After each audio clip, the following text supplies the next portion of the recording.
A huge alien spaceship suddenly landed on Earth, but they didn't attack humans, just quietly hovering in the sky of the city. 3 months have passed, and the spaceship still has no movement. The military decided to board the ship to see what happened. As the long-awaited cabin door was opened, there were a group of malnourished alien creatures inside. In order to properly settle these aliens, the government set up a temporary shelter area nearby and named it the 9th District. But as time went by, the aliens began to use their own technology to do evil. The conflict between the townspeople around the 9th District and the aliens was getting worse and worse. They tried to get the aliens to leave or disappear, and according to their appearance, they started to call those aliens a prawn. This conflict has lasted for over 20 years. Now the government has decided to transfer the prawns to a suburb 200 kilometers away. The joint organization appointed Wikus van der in charge of the relocation task for those aliens, but the government will not consider the rights of the aliens. They just want to take the alien weapons as their own, and develop mass production. But they soon realized that this was impossible, because the DNA of the alien needed to start the weapon. At the same time, a green-skinned alien was mixing the alien fluid with his companion. The Wikus and his group also arrived at the 9th District at this time. The green-skinned alien hurriedly hid the fluid away. But when Wikus searched the places, he was accidentally sprayed by the fluid. Not long after, Wikus vomited and black blood flowed out of his body. His nails would come off easily. When he came to the hospital, the doctor found that his left hand had mutated. Wikus became the experimental subject of the military, and let him carry out an egg experiment on the aliens' weapons. If he didn't cooperate, he would be electrocuted. At first, the target was just pork, but later it was directly replaced with live shrimp. This caused Wikus to collapse. He could not accept the cruelty to innocent lives, but he was like a little mouse, being discussed how to do the autopsy and experiment. Until the end, the body was gone. Even his father-in-law was involved. He is no longer a good son-in-law and a good army, but a greedy money grubber. The scientist wanted to cut open his chest cavity. He wanted to survive, but Wikus resisted. He randomly turned over the experimental equipment, and then took the hostage and ran away. The military immediately sent an army to arrest him. They even made up some ridiculous rumors. The streets and alleys played his wanted notice. 40 hours after the infection, Wikus came to the 9th District without a way out. Although he escaped the army's pursuit for the time being, his physical condition became worse and worse, and his teeth began to fall off. At this time, his phone suddenly rang. It was his wife, Tanya, who called him. Although he tried his best to explain his innocence, his wife still wanted to cut off all ties with him. At this moment, Wikus was helpless. After that he endured the pain. And cut off his mutated finger. At the same time, a large number of armed helicopters flew in from afar. Wikus hurried into the house in a hurry. It was the alien father and son he had met before. The alien has found his mutated left hand, and realized that he was also a half-brother with their kin. So he helped him avoid the guard's inspection. The alien knew that Wikus had taken the fluid, and began to ask for it from him. It turned out that it was the fuel they used to start the spaceship. He told Wikus that there were advanced medical equipment on the spaceship that could cure his body. However, the only bottle of fluid was also refined by the green shrimp for 20 years. This made Wikus's hope for cure and normal life dream disappear again. His hand was mutating faster and faster, and his body kept rotting by the time. At this time, the phone rang again. It was still his wife, Tanya, who called him after a long time.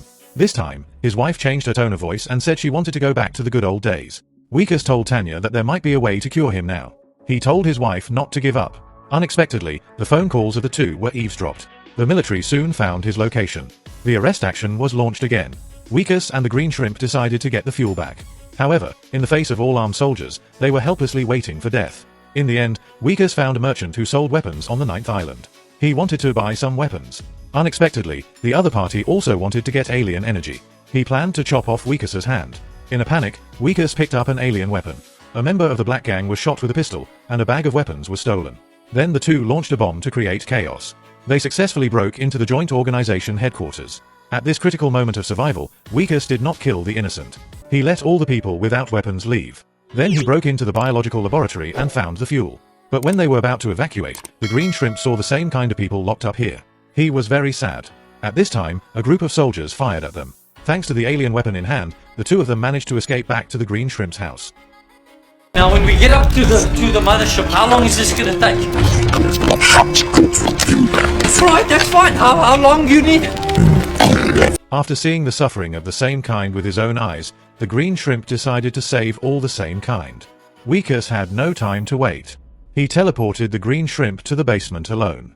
Because of the alien gene, Wikus easily launched the spaceship. It turned out that this was the main spaceship, but at this time, the spaceship was hit by a human missile. The green shrimp and Wikus were caught again. But the boss of the gang has always been dependent on the alien force. Of course, he won't miss this opportunity. He quickly shot down the Allied troops and took away Vikas. The Green Shrimp's son saw that his father and human uncle were captured. He learned how to remotely control the ship by himself. At that moment, the city's glass windows were violently shattered. After receiving the command from the alien armor in the boss's room, he fired a crazy shot at the members of the gang. The boss was stunned. Then the spaceship slowly moved to the air in Zone 9. All the shrimp seemed to be lifted up by the sensors. The soldier Kubos knew that the Green Shrimp knew how to control the spaceship, so he pulled him out of the car for interrogation. But at this time, Vikas rushed out in an alien armor. He, with an ion shell, ignored almost all physical attacks. Vikas wanted to run away, but he heard that the soldiers were going to execute the Green Shrimp. He couldn't bear to leave, so he went back and saved the Green Shrimp. Come on, get up, I'm gonna get you out of here. Then the two of them ran to the ship and ran to the landing site. But the sniper was not a beginner. He hit the weak spot of the mechanical armor. This made Vikas to stop. Just hold him off, yeah? And I'll join you soon. Take your boy and go home. Go now before I change my mind! After going through oppression and discrimination together, they no longer had a race. Vikas used the last bullet to cover up for the Green Shrimp. He crushed all the remaining soldiers. After the Green Shrimp returned to the main spaceship, he immediately operated the mothership to recover the spaceship. The father and son were united and shed tears for Vikas. At this time, Vikas was on the brink of destruction. He looked at the Green Shrimp's control room and pointed at the sky. He prayed silently that the father and son could go back safely. But at this time, an armored vehicle completely broke Vikas's armor. Luckily, at the critical moment, a few shrimp hiding in the dark came out. They went up in flames and killed the mercenaries. At this moment, they had taken Vikas as their own kind. With a strong storm of violence, the ship that had been in the air in the city for 20 years was launched again. Vikas knew that the Green Shrimp had succeeded. At first, he was a member of a multinational coalition. He was also in charge of the transfer of aliens. Later on, it became an experiment subject that was pursued by friends and family in the past. From the executor to the party, he saw the nature of human life. In the end, he gave the opportunity to all the persecuted aliens. After the war, the evil of the coalition was exposed. Zone 9 was destroyed. The aliens were transferred to Zone 10. About this civil war and the protagonist Vikas, only the first documentary has the image. At the end of the documentary, Tanya received an anonymous iron flower. On the other side, an alien was standing quietly in the ruins, holding an iron flower in his hand.